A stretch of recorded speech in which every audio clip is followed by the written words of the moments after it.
நாட்டை அடையாத போது தலைவர் மருத்துவத்தை, சட்டத்தை, பொறியியலை தமிழிலே படிக்க வைத்தவர். அதை நல்லா கவனிச்சுக்கணும். நீ என் தலைவன் கோடிகளை கொட்டி கொடுத்தான் இல்ல, உயர்ந்த கொள்கையை கொடுத்தான். எனக்கு காசை அள்ளித்தரல, அவன் சுமந்து வந்த கனவைத்தான் எனக்கு கையளித்தான். நான் உனக்கு கடத்துறேன்.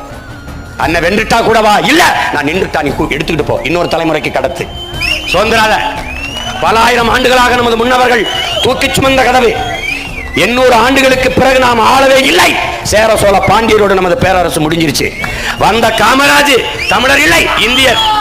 அவர் இந்தியராகவே ஆண்டதால் தான் நமக்கு எண்ணற்ற சிக்கல்கள். நல்லா கவனிச்சுக்க. பக்தவச்சலம் இந்தியர், அதுக்கு வந்து அண்ணாதுரை திராவிடர், கருணாநிதி திராவிடர். திராவிட முன்னேற்றம் என்பது என் உடன் பிறந்தவனே திருடர்கள் முன்னேற்றம். அவர்களுக்கு கொள்கை என்பது கொள்கை, கை கொள்ளுகிற அளவு கொள்கை. அடித்த கொள்ளையடித்த பணத்தை பதுக்கு, ஒதுக்கு, பாதுகாக்க பதவியிலே இரு. இதான் கதை.